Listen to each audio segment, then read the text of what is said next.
Olá, muito boa noite a você. Eu sou Adalberto Piotto e seja bem-vindo ao Cenário Econômico pela TV Brasil, com emissoras públicas de todo o país, diretamente dos estúdios da B3, no centro da cidade de São Paulo, dia tenso no mercado financeiro hoje. Vamos aos destaques do cenário econômico de hoje.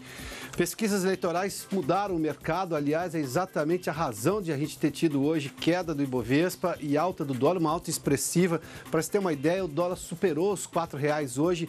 Do meio da tarde para cá, ameaçou chegar aos R$4 até mais ou menos 2 horas da tarde, depois subiu e subiu mais. Desde fevereiro de 2016, nós não tínhamos um dólar acima de R$4. O risco país também avançou 78 pontos no ano. O Brasil só não avançou mais do que a Argentina, que tem uma situação econômica muito pior, teve que recorrer inclusive ao FMI este ano. 40% da população está inadimplente, esse é um dado da Serasa, ou seja, um pouquinho mais do que 40%, são 47%, na verdade, da população que hoje está inadimplente e a faixa, sobretudo, que tem mais inadimplência é de 36 a 40 anos, ou seja, exatamente naquela idade que as pessoas têm filhos, precisam comprar casa e essa pessoa não pode comprar a prazo porque, obviamente, está com o CPF negativado. E no estúdio, a safra de vinho 2018 está em alta, foi uma das melhores, a gente vai conversar com o Adriano Miolo sobre esse assunto aqui no Cenário Econômico que já está no ar.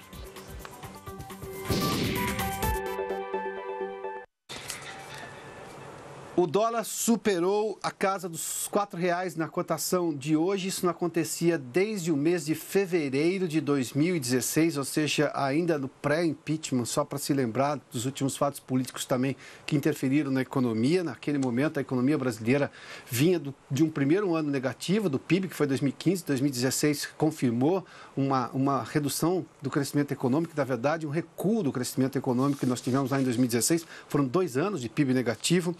A Bolsa caiu com queda quase generalizada das ações mais importantes do Ibovespa. Vamos dar uma olhadinha como é que fechou o mercado hoje, porque isso chama bastante atenção. Vamos lá, para a gente ter uma ideia aqui. Queda de 1,05, a queda chegou a ser maior durante o dia, o Ibovespa terminou com 75.180 pontos, o dólar tem alta de 2%, teve alta de 2% hoje, a R$4,03, desde fevereiro de 2016 que isso não acontecia. Para a gente ter uma ideia das ações que caíram hoje no Ibovespa, Petrobras, Itaú e Bradesco são ações importantes no índice Ibovespa, a Vale foi a única que subiu, chegou a subir um pouquinho mais durante o dia, mas uma alta de 0,56%. Petrobras acima quase 3,5%, 1,29% de Itaú e Bradesco com 2,43%. Essa situação. E boa parte também do mau humor do mercado hoje se deve à questão eleitoral, porque os investidores olham hoje para o momento eleitoral brasileiro e os que estão à frente nas últimas pesquisas eleitorais, segundo os investidores, na visão dos investidores, não tem compromisso com a questão fiscal brasileira. A gente saiu de uma crise pesada em 2015 e 2016, o país está voltando aos trilhos, tem um crescimento menor este ano justamente pelo clima eleitoral, mas na visão dos investidores esse é o problema. E a gente dá uma olhadinha agora na evolução do risco país do Brasil, porque o Brasil é uma economia emergente, está sofrendo como outras economias emergentes, mas o cenário eleitoral brasileiro é mais delicado. E aí a gente mostra exatamente essa situação. Em janeiro, o risco país Brasil era de 162 pontos. Em junho, chegou a 280 pontos. Logo depois da greve dos caminhoneiros de maio. E agora, em agosto, até reduziu um pouquinho, 240. Mas essa diferença aqui dá 78 pontos a mais do que a gente tinha no começo do ano. O que demonstra claramente o quanto os investidores têm preocupação em relação ao Brasil. E o risco país é mais ou menos o risco calote. Ou seja, na visão dos investidores, qual o risco do país não pagar suas dívidas? Ou seja, as contas, ter solvência fiscal. Vamos lá para a gente dar uma olhadinha agora numa outra comparação em relação aos outros países da América Latina. O Brasil é o segundo país de maior risco que mais subiu nesse começo de ano, ou seja, de janeiro até agora. Vamos lá. O Brasil subiu 78 pontos, o México 13 pontos, o Chile 3 pontos e a Argentina, aí a Argentina tem uma outra situação. Vamos lá. A Argentina, 315 pontos. Só que a Argentina já recorreu ao Fundo Monetário Internacional porque tem uma dívida muito pior. E tem um ataque especulativo de investidores que duvidam da condição da Argentina de pagar a dívida numa situação muito mais delicada que o Brasil. Até porque, se a gente olhar para a situação brasileira, a situação não é das melhores, mas se a gente olhar para alguns aspectos, a economia brasileira tem uma certa estabilidade. A preocupação dos investidores não é com este ano, é com a partir de 2018, a partir do próximo governo. Qual será a proposta econômica vencedora nas urnas em outubro? E neste momento, segundo as pesquisas, na visão dos investidores, o risco do país é cada vez maior porque não se tem clareza na proposta de responsabilidade fiscal do vencedor, do eventual vencedor. Ou seja, qual é a proposta econômica sustentável para o país diante deste momento eleitoral? Vamos lá. O déficit hoje no Brasil é de 148 bilhões, a meta... Isso é uma estimativa de mercado que saiu recentemente. A meta é de 159 bilhões, ou seja, nós estamos falando de déficit, mas está bem abaixo da meta. Essa é uma boa notícia, apesar de a gente estar falando de déficit. Se a gente olhar para a dívida do governo, esse é um dado preocupante. Quanto mais alto aqui em relação à dívida, a relação PIB, isso é preocupante e tem subido. Para você ter uma ideia, há 2 anos, há 3 anos, nós estávamos falando de uma dívida PIB em relação de 50%, 54%. As reservas neste momento, e agora vem a notícia boa, o Brasil tem 380 bilhões de reservas em moeda americana, em dólar. O déficit em conta corrente é de 0,7% do PIB. Como boa parte dos ataques especulativos para derrubar um país começam pelo dólar, o Brasil demonstra claramente que tem condições de resistir a um ataque especulativo na moeda estrangeira. Ou seja, essa parte aqui demonstra que o país tem uma condição que consegue suportar um ataque. Ou seja, diante das incertezas que se tem hoje com relação às economias emergentes, o Brasil, por esse aspecto, tem até uma condição boa. Não é das melhores porque tem déficit. E aí nós estamos falando de compromissos com reformas para se ter solvência fiscal das contas públicas. E é isso que o custo do governo tem aumentado ano a ano, é essa relação, por exemplo, dívida-PIB. Vamos seguir com essa situação, porque a gente vai falar daqui a pouco de inadimplência, mas a Vanessa está conosco e tem uma notícia do campo do país, ou seja, a agricultura tem uma boa notícia em relação à safra de cana-de-açúcar, sobretudo na produção que teremos em etanol. Vanessa, boa noite, bem-vinda.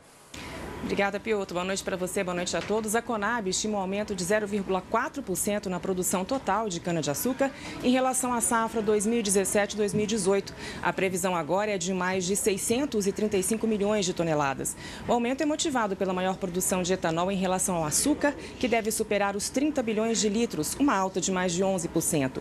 Já os números do açúcar seguem um movimento de retração. A produção deve ficar pouco acima dos 34 milhões de toneladas, queda de quase 10%.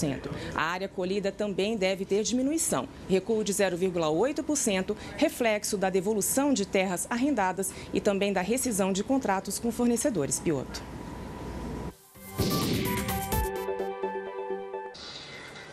Muito obrigado, Vanessa. Daqui a pouco a gente fala da inadimplência, mas daqui a pouco a gente tem também uma outra boa notícia vinda do campo, ou seja, a safra de uva para vinhos no Brasil. A safra agora, de 2018, foi uma das melhores da história, se não a melhor, segundo o enólogo Adriano Miolo, que vai conversar conosco logo depois do intervalo. Ou seja, o campo tem trazido boas notícias para o Brasil. A gente volta em instantes aqui no Cenário Econômico. Vamos falar mais sobre o país que continua produzindo e no campo. A safra de uvas de 2018 para a produção de vinho foi a melhor da história brasileira, segundo o enólogo e superintendente do Grupo Miolo, Adriano Miolo. Ele disse exatamente que essa safra vai entrar para a história justamente pela qualidade dessa uva. Mas há desafios ainda para a indústria nacional, sobretudo em convencer o consumidor brasileiro a tomar mais vinho feito aqui no país, vinho nacional. Eu conversei com Adriano Miolo sobre esses desafios todos e você acompanha a entrevista agora aqui no Cenário Econômico. Adriano Miolo, obrigado por aceitar meu convite aqui. Seja bem-vindo ao Cenário Econômico.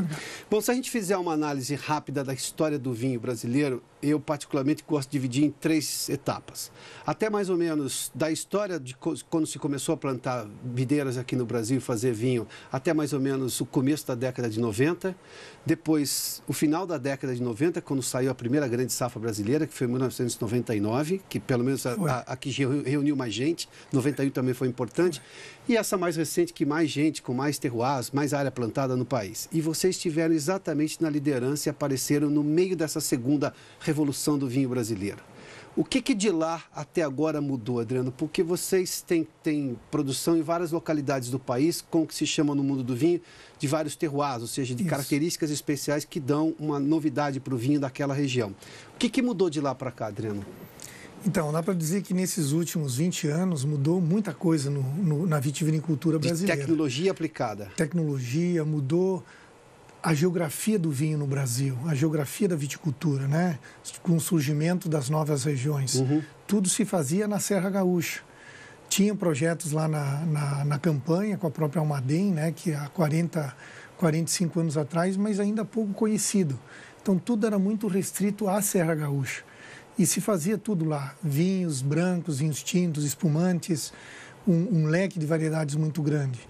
Atualmente, nesses últimos 20 anos, o que ocorreu foi justamente o desenvolvimento dessas novas regiões, essas novas fronteiras vitivinícolas brasileiras. E entender que determinado tipo de vinho não se dá bem na região da Serra Gaúcha, onde você tinha concentração maior da produção. E esse foi o desafio, adaptar as variedades, aquele terroir, aquele clima, aquele solo, né? Então, começou na campanha gaúcha, né, lá do Rio Grande do Sul, foi para o Vale de São Francisco, depois para o Planalto Catarinense e agora, muito recentemente, em toda essa região do Sudeste, né? O interior de São Paulo, sul de Minas, Goiás, por exemplo. Que já teve vinho lá atrás, mas com uma outra lógica. Com uma outra lógica. A tecnologia foi incorporada, se mudou o sistema de manejo do vinhedo, levando, né, nessa região Sudeste a poda dupla, como se fala, né, levando a colheita para o período de inverno, que é o período mais seco. Então, nós temos no Brasil, né, já dizia o Celeste Gobato, afirmava lá no seu livro, lá atrás, que se você fizer um traço no Brasil, né, uma diagonal, toda essa diagonal para baixo é possível produzir uvas e vinhos no Brasil. Então, você tem hoje só a parte de cima, que é a Amazônia, né, tropical úmido, que não dá para produzir. Sim, claro. Então, você tem o Vale de São Francisco, uma região de clima tropical, que dá para se produzir vinhos de qualidade. A gente vê isso hoje, é possível encontrar esses vinhos.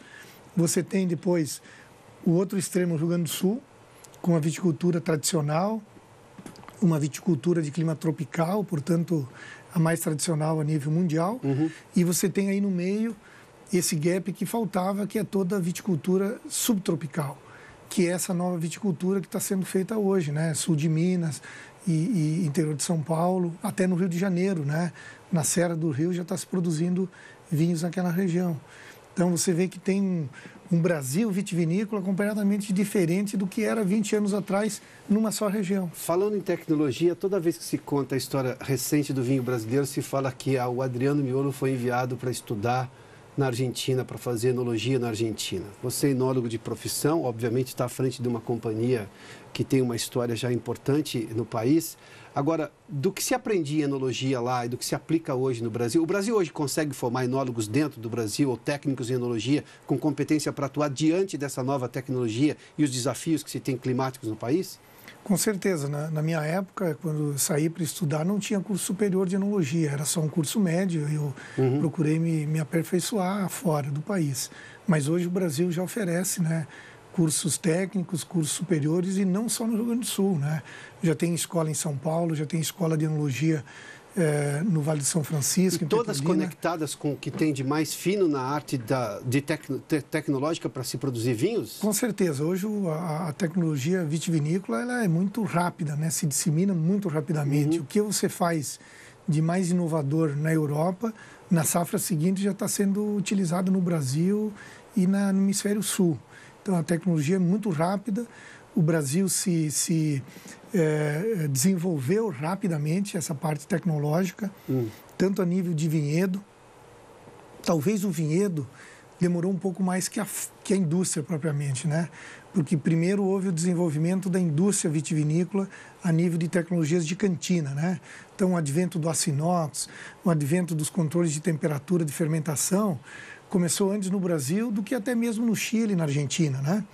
Então, a fábrica no Brasil avançou muito rapidamente, a indústria.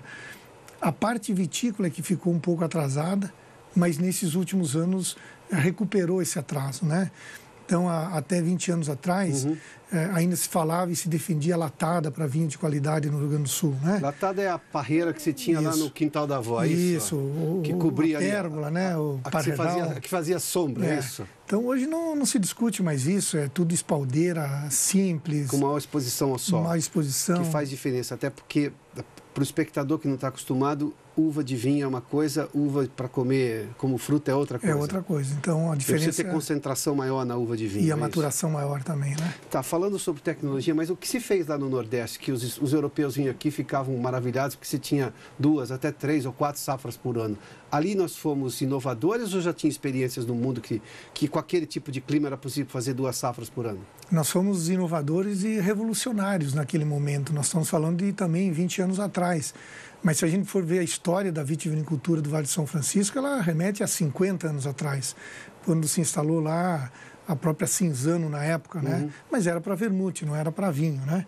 O vinho aconteceu de 20 anos para cá, lá também. E o Brasil foi revolucionário nesse tipo de viticultura, que hoje é chamado de viticultura tropical, se desenvolve muito, então, no Vale de São Francisco, é o polo mais adiantado nesse tipo de viticultura, mas também na Índia, também na Tailândia, né? Só que nessas regiões da Índia e da Tailândia, eles só conseguem uma safra por ano por conta do período das chuvas, lá, dos monções, né? Claro. No Vale de São Francisco se consegue 2. Então, a gente consegue, de fato, fazer 2 ciclos e 2 endimas. Isso é uma revolução. Para um europeu, isso é algo impensável. Hoje, já esse modelo de viticultura, ele já está sendo estudado dentro da OIV, da Organização Internacional da Uva e do Vinho. Já tem grupo de trabalho composto por europeus, brasileiros da Embrapa, de todas as partes do mundo, estudando essas regiões de viticultura tropical. Então, o Brasil avançou nisso também. Bom, se tecnologicamente se avançou também e o Brasil absorve tecnologia, quando não, no caso do Nordeste, ainda exporta tecnologia ou forma de fazer, qual é o grande desafio hoje do vinho brasileiro? Porque eu ainda tenho uma competição feroz, os brasileiros reconhecem mais os chilenos e argentinos, ou pelo menos a média dos brasileiros, porque os brasileiros que se informam um pouco sabem do tamanho e da capacidade da indústria nacional. Mas isso eu estou falando de questões econômicas. As pessoas olham porque chega um vinho com boa qualidade e bom preço. Ele vai para o vinho nacional, ele acha que o vinho está mais caro e com qualidade inferior. Qual é o grande desafio do vinho brasileiro hoje, na sua opinião, você que está há tanto tempo nessa área?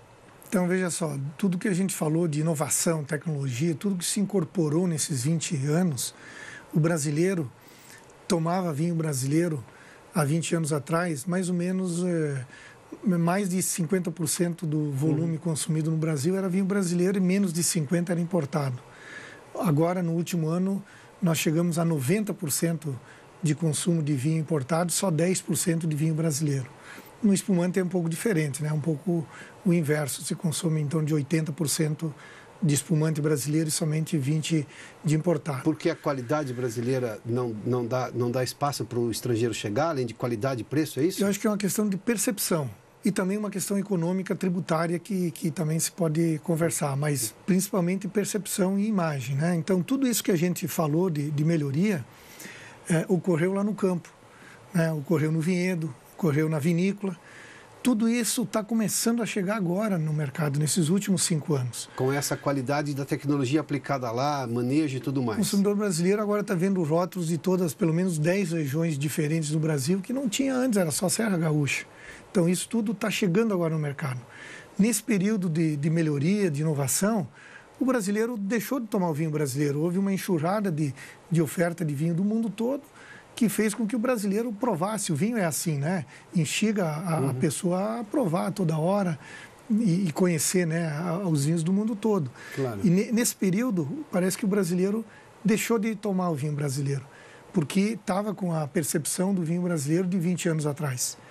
E esse novo vinho brasileiro é o nosso grande desafio, é fazer o brasileiro redescobrir esse vinho de agora para frente. E carga tributária, isso é um problema? No Brasil paga-se impostos altos sobre várias coisas, não se tem a cultura europeia, embora nós tenhamos a origem europeia em boa parte do país. Aliás, vinho, só se toma vinho no Brasil porque os europeus vieram para o Brasil, mas lá vinho é alimento, paga menos imposto, faz parte da cultura da família, não é o caso aqui do Brasil. Paga-se alto no imposto. Aliás, eu tenho uma pesquisa da Associação Comercial que eu divulguei esses dias aqui. O vinho brasileiro tem pouco mais de 54% de imposto. É mais alto que isso ou é esse valor mais ou menos que se paga? É mais alto que isso. Chega a 60% agora com as novas STs que de substituição tributária. O vinho no Brasil, ele sempre foi tratado como um artigo de luxo, né? Desde o Brasil colônia, né? Sempre foi então ele foi tributado como um produto de luxo e não como um produto da cesta alimentar do dia a dia como é para o europeu, né? Ou como é para os nossos vizinhos argentinos. Aliás, é muito perto, eu fui à Europa, mas aqui na Argentina já é assim. Na Argentina já é assim, né? O vinho é tributado como se fosse um complemento alimentar, né? Na cesta alimentar do argentino. No caso do Brasil, não.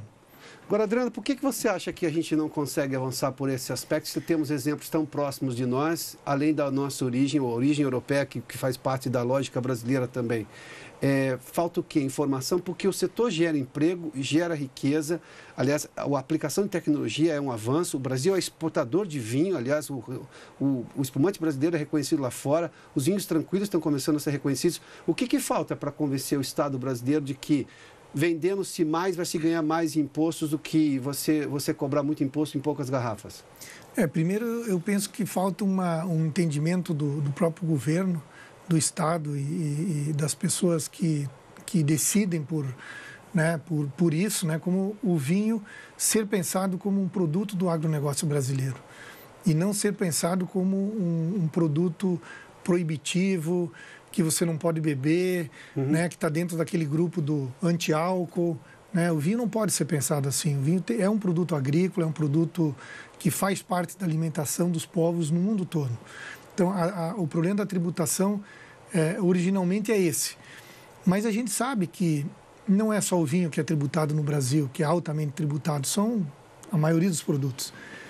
Não bastasse isso é uma luta antiga do setor e é uma discussão velha já, né? Mas não se trata basicamente só de dizer vamos reduzir a carga tributária do vinho. O que aconteceu nos últimos anos, nos últimos 5 anos para cá, ficou pior, porque o sistema tributário penalizou ainda mais a indústria vitivinícola nacional, por conta da ST, da substituição tributária, que trouxe todo o imposto da cadeia de mercado, né, de consumo para a indústria, lá na origem. Então, onde você pagava um produto que não chegava a 40% o valor do imposto para nós, lá na indústria, né, na origem, então valia 10 o produto, nós tínhamos que pagar, vender por 14, porque 40% era impostos, o total. Hoje, de 10, virou 100%, virou 20%. Nós temos que vender esse produto pelo dobro do preço, porque do nosso preço base, o dobro é imposto com a substituição tributária. E esse é uma aberração desse... Então, o importado não é o maior concorrente do vinho brasileiro? É a carga tributária? Sim, mas é esse sistema tributário, porque aí o importado paga essa ST pelo valor da nacionalização, da importação, pelo valor de custo. A indústria nacional paga pelo valor de venda.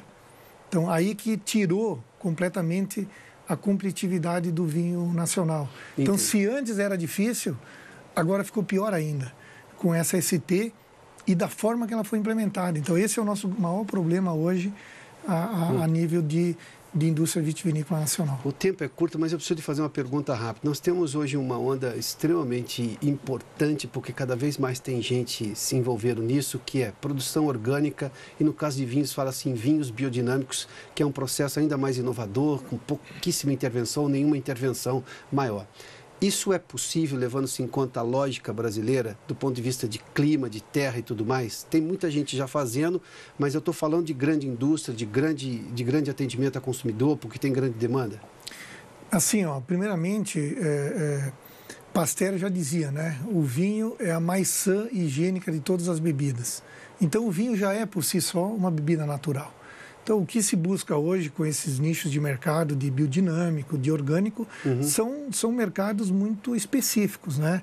Então, na vitivinicultura mundial, o que se fala muito é a sustentabilidade, né? Uma vitivinicultura sustentável, mais do que esses nichos de mercado de produto biodinâmico, de produto orgânico, porque o vinho não dá para ser pensado em 0,1% da sua produção. Ele tem que ser pensado em 99% da sua produção que vai para o mercado. Claro. E essa produção, ela tem que estar sempre mais voltada à preservação do meio ambiente, a técnicas que levem em conta a questão saúde, obviamente, e o vinho está inserido nessa lógica. Então, o que nós queremos é que cada vez mais o consumidor brasileiro entenda isso, que o vinho é saúde. Adriano, aliás, o Miolo Seleção, que foi um dos primeiros vinhos que vocês lançaram, está fazendo 20 anos já, é isso? 25 anos 25? esse ano. Parabéns. Obrigado pela entrevista. Adriano Miolo conversou conosco aqui no Cenário Econômico. Obrigado.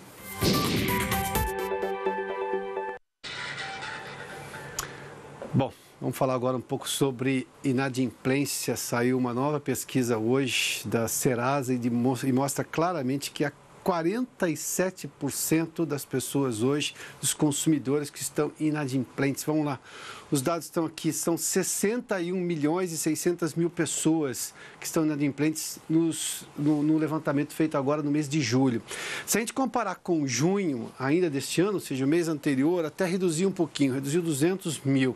Mas na comparação, quando a gente faz uma comparação de mais longo prazo, ou seja, de julho agora com julho de 2017, foi de 60,4 para 61,6.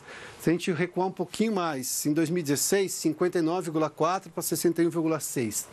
É aqui que o desemprego começou a crescer porque as pessoas começaram a perder emprego, porque a economia começou a recuar bastante, a retroceder bastante. E, obviamente, que nós não temos ainda uma recuperação plena da economia, mais forte, e falta renda. As pessoas, em algum momento, têm de recorrer a situações mais delicadas e, por isso, ficam nessa situação de inadimplência. Rapidamente aqui, os bancos têm quase 30%. E a população de 37 a 40 anos é a que mais deve, 47,2%. O Cenário Econômico termina aqui. Muito obrigado pela sua companhia, pela audiência. Boa noite a você. Amanhã a gente está de volta às 7 da noite aqui pela TV Brasil. Até lá.